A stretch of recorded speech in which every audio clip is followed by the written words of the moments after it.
एक कसाई था, उसका नाम सदन था और वो मांस काट कर करके बेचता था। शालिग्राम जो भगवान होते हैं उस पत्थर से तौल कर कर वो मांस को बेचा करता था। उस रास्ते से जा रहे थे, एक मुनि देखा कि तो शालिग्राम भगवान से मांस बेच रहा है। उसके पास जा गए और बोले कि ये पत्थर हमें दे दो, ये शालिग्राम हमें दे दो। बोला कि आप क्या करोगे? बोला कि मैं इसको पूजा पाठ करूँगा। साधन उसको कहा कि शालिग्राम दे दिए। घर पर लेकर के आए मुनिवर, गंगा जल से स्नान करा कर करके अच्छा से कपड़ा बिछा कर करके उस पर शालिग्राम को रख कर करके और मिश्री से पूजा किया। पूजा कर करके अपना भोजन कर करके और वो सोया। रात में सोने के बाद शालिग्राम उसको सपने में आया। बोले कि मैं तुम्हारे पास खुश नहीं हूँ, मैं उसी के पास खुश था। कम से कम झूला तो झूलाता था, तुम यहाँ पे 25 ग्राम 50 ग्राम मिश्री से हमें पूजा कर रहे हो। मैं उसके पास खुश था, कभी ऊपर नीचे कभी ऊपर नीचे कभी ऊपर नीचे कर करके मैं झूला झूलता था, मैं उसी के पास खुश था। सपने में आए, सपने में बोला और मुनिवर कहा कि उठ कर करके सदन के दरवाज़ा पर पहुंच गए। खटखटाने लगे दरवाज़ा। सदन खोला। बोला कि मुनिवर बोले कि शालिग्राम भगवान आपके पास आना चाहते हैं, आप ही के पास रहना चाहते हैं, ये लीजिए आपको। सदन रोने लगा और बोला, आँख से लगा करके दोनों शालिग्राम को और रोने लगा। बोला कि दुनिया भगवान को खोजता है और हमरे भगवान खोजते खोजते हमरे द्वार पे आए हैं। मैं चलता हूँ जगन्नाथपुर भगवान को दर्शन करने। भगवान को दर्शन करने बिहानी होकर के वो चल दिया। झोला में लिया शालिग्राम को और लेकर के चल दिया। जाते जाते रात होने लगा। एक जगह पे एक पति और पत्नी रहता था। उसी जगह पे वो जाकर के पहुंचा और खटखटाया।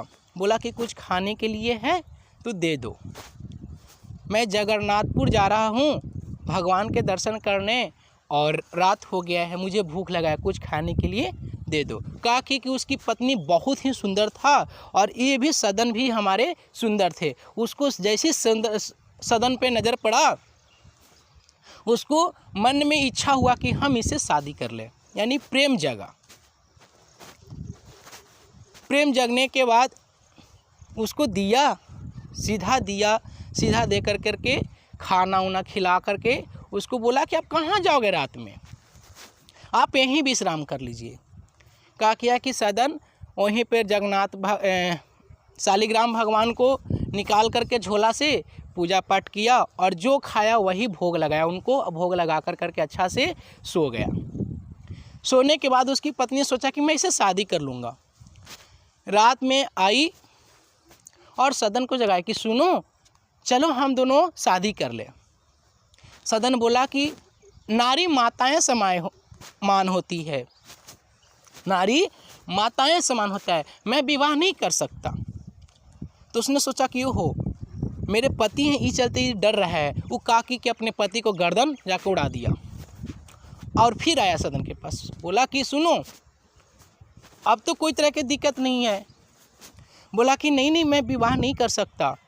उसने कहा किया कि अच्छा ऐसे नहीं मानेगा। तो उसने औरत कहा कि मर्दाना के अपना लाश लान करके अग्नि में प्रसार दी और चिल्लाना शुरू कर दी, मेरा पति के मार डाला, मेरा पति के मार डाला। सदन बेचारा मौन हो गया और गांव के लोग जुट गए। गांव के लोग जुटे, सदन को मारा, हाथे मुँहे मारा, लाते मुँहे मारा। सदन को कोई फर्क नहीं पड़ा क्योंकि भगवान में लीन था। भगवान में लीन था तो इसको कोई फर्क ही नहीं पड़ रहा था, कितनों मारे इसको चोट नहीं लगता था। और गांव के लोग उसको लेकर करके राजा के पास गए और बोला कि इसकी पति के इन्होंने मार डाला। राजा का आदेश हुआ, निर्णय हुआ कि इसकी दोनों भुजाएं काट दो। दोनों भुजाएं वहाँ पर काटने गया, तब भगवान से मन ही मन करा कि भगवान आज हमें किस जाल में फंसा दिए हैं, और मुस्कुरा रहा है। मुस्कुरा कर के दोनों भगवान को प्रणाम कर रहा है मन ही मन, और इसके दोनों भुजाएं काट दिया। उसको चोट एक भी नहीं लगा, न दर्द हुआ, दोनों भुजाएं कट गया। कटने के बाद इसको सदन को छोड़ दिया, चल दिया। भगवान वहाँ जगन्नाथ भगवान बोल रहे हैं, वहाँ सुनो मेरा भक्त आ रहा है,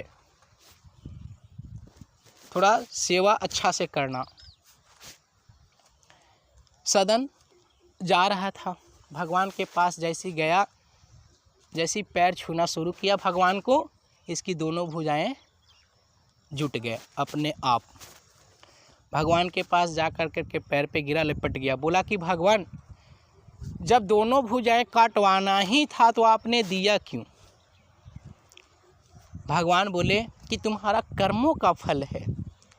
पिछले जन्म में आप साधु थे और एक कसाई था, उसकी गाय ले जा रहा था, और गाय हाथ से छूट कर के भागा, और तुम साधना में थे। साधना में तुम देखा कि गाय किस तरफ से जा रहा था, तुमसे वो कसाई बोला कि तुमने गौ के देखा है, तो तुमने बोला, इशारा किया हाथ से कि उधर। ये चलते तुम्हें ऐसा परिणाम हुआ। और वो गाय जो थी, जो इस जन्म में गौ जो कट गई, और कसाई जो उसकी पत्नी इस जन्म में क्या किया कि जो कसाई जो था उस गौ की पति बन करके इस जन्म में आया, तो गौ जो क्या कि अगले पिछले जन्म के दंड इस जन्म में वो दिया अपने पति को गर्दन काट के। और आपको ये चलते परिणाम हुआ, आपको कर्मों का फल इस चलते मिला क्योंकि आपने हाथ से इशारा किया, इसलिए आपका हाथ कटा। वहाँ पे मेरा कहने का मतलब ये है कि भगवान में लीन हो जाओ। भगवान सब देखते हैं, भगवान कर्मों के फल कर्मों के अनुसार आपको मिलता है, इस जन्म में नहीं तो अगले जन्म में, लेकिन आपको कर्मों का फल